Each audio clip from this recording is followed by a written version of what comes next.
Hey you guys, my name is Tanea, and I just recorded this whole review and then I accidentally deleted it, so I'm a little bit annoyed, but I will be reviewing the Makiage foundation in this video. I've been wearing the foundation for a month now, and so I feel like I'm at a point where I'm able to give you some pretty good feedback on the pros and cons about the foundation. If you're not familiar with Makiage or where you can buy it, so it is a foundation that you can only buy online from my knowledge. They offer a full range of makeup, but I think they're most notably known for their foundation. Now with the whole pandemic going on, a lot of makeup stores are not allowing customers to swatch makeup or try it or anything, so I just figured like whether or not you buy a new or try a new foundation online is almost no different than if you were to buy it in store. So I saw this advertisement on Facebook which was like, try the foundation for 14 days. All you pay is $5, which will cover the shipping to you and back to us if you feel like you do not like the foundation on those 14 days. So I was like, okay, cool, like, bet. If you like the foundation, of course, they will charge you for like the full amount for the foundation after that 14-day trial. But I just felt like, okay, there's minimum risk with this. You take a skin matching quiz and it will try to, of course, land the best skin match for your skin based on the answers that you provide. It was able to identify that I am a woman of color with olive undertones, so I felt like, okay, I felt pretty confident in the foundation shade that they have selected for me. So without further ado, we're gonna go ahead and just jump into the pros and cons. My first pro with the foundation is that it's a very long-lasting foundation. It is a foundation that will be intact like your 10-hour plus days. I'm an early riser, whether it's a weekday or a weekend. I'm up in like 6 a.m.ish almost every day. I have 2 toddlers at home, so I pretty much like to get my makeup on my face before they awake for the day. Otherwise, I will not have the time to apply my makeup, or not in the way that I would like to. So I typically wind down each and every day around like 8 p.m. So I'm easily wearing my makeup on my face for like 10 to 12 hours, 14 hours at a time. And then I can tell you, like, by the time after I do the ripping and running for the day, whether I've done a workout for the day, whether whatever I've done that day, whether it's been a hot day because I'm in Texas, it's still a little bit hot, my makeup is still intact on my face. Even as the makeup has settled a little bit, it looks like I have a fresh face of makeup on. That is just one beautiful and one of my most favorite pros about the foundation. My second pro would be that this offers a really nice reflective glow to your skin that is typically achieved when you do like the baking method. So I've long abandoned the whole baking step in my makeup foundation routine, just because I don't know, I like the reflective glow that it offers and provides, like that extra, that very beautiful highlighting. But I honestly I'm not a fan of too many steps in my makeup routine, so it's very nice to know that I can still get much of that same effect without having to do that extensive baking technique. Third pro is that it is a nice medium to full coverage foundation. I have hormonal acne, so from time to time I do have dark spots on my skin, a little bit of discoloration, and this foundation conceals all of that beautifully without the need of me needing to use heavy concealers or color corrector. So my fourth pro to that point would be that like setting powder and setting spray is an optional with this foundation. Or if you do decide to use setting powder on top of it, which is what I do, if you have acne prone or textured skin, what I find that adding setting powder on top of it just acts as an extra layer of a blur filter over your imperfections. So while the foundation on its own does a really nice, beautiful job on concealing textured skin and discoloration into your skin, adding setting powder just elevates it that much more. It's a lot more of a beautiful effect.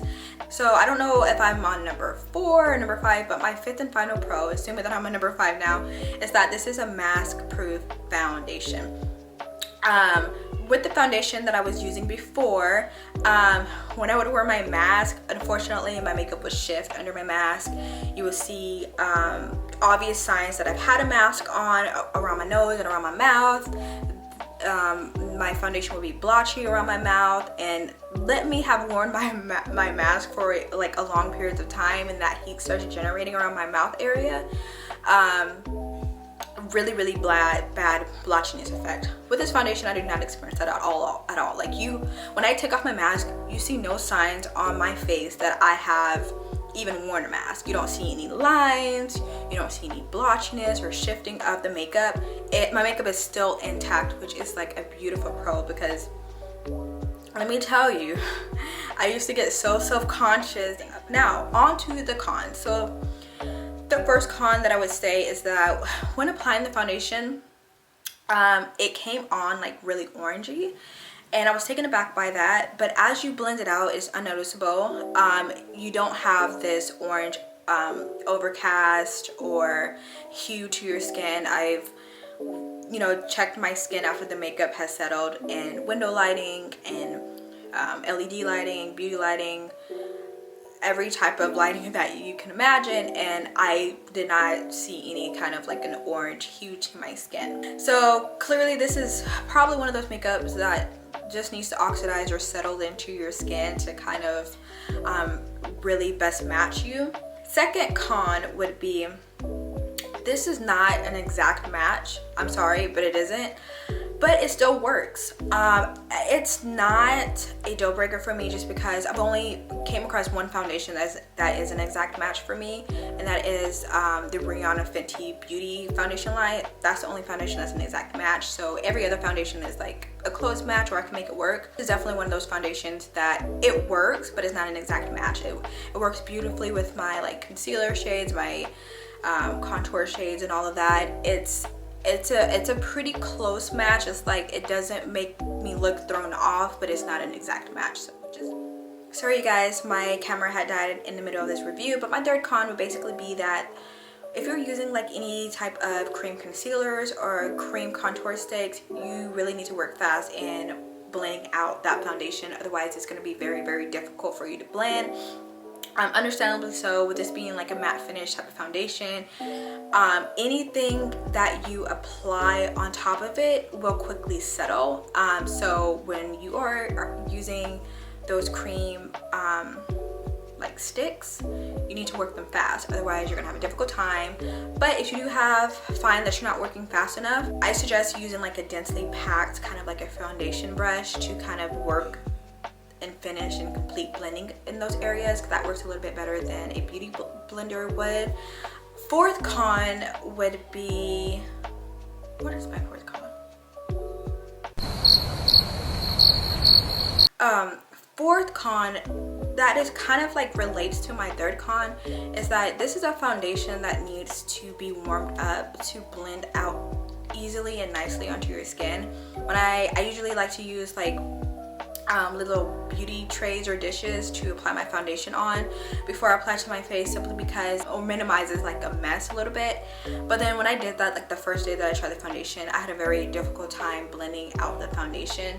Now the second day, when I put it on the back of my hand before applying to my face, I didn't have any issues or challenges blending out the foundation. So just know that this foundation needs to be warmed up in order to be able to blend it out quite nicely. If you apply your foundation like dot here, this and that, and then you spend time blending out this zone, then you go on to this zone, you might find that these two zones you're gonna have a difficult time blending out a little bit. So I suggest, like, when you dot it, blend it out, dot it, blend it out, dot it, blend it out, and you're gonna have a much easier time blending it out.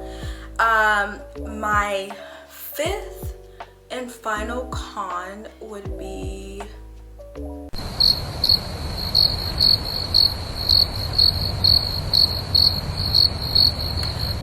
sorry, I had to think about it. My fifth and final con is, like, if you're looking for a foundation finish that looks like your skin, this is not going to be it. I feel like this foundation is more suitable for like your more glammed up looks. It's suitable for film, it's suitable for photo shoots, photography.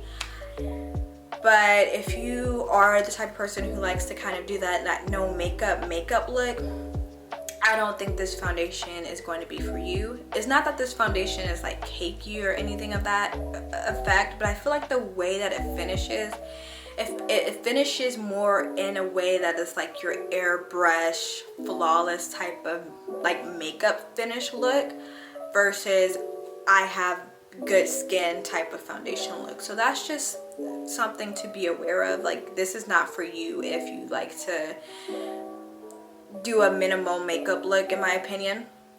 Now, overall, I think this foundation is fantastic. It actually replaced the foundation that I was using, which was the Rihanna Fenty Hydrating Pro Filter Foundation. That foundation is not bad, don't get me wrong. I just feel like this foundation just works in a lot of areas that I needed to work in. So I do love this foundation. It's great. It's my new staple foundation in my arsenal right now.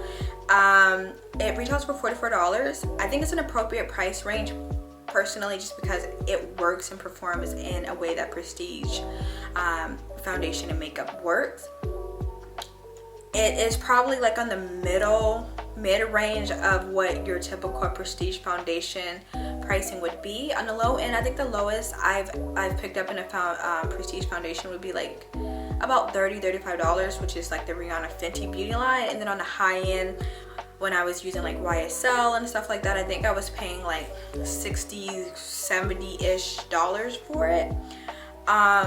You can save on this foundation if you put it on auto pay, which not auto pay, auto order, which I think is like an every 3-month thing.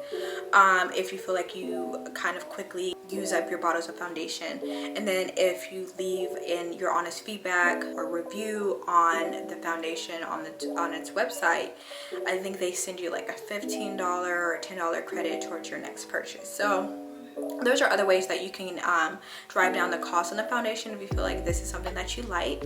But anyways, you guys, that's pretty much it. If there's anything that I did not cover that you're curious about, feel free to ask me in the comments below.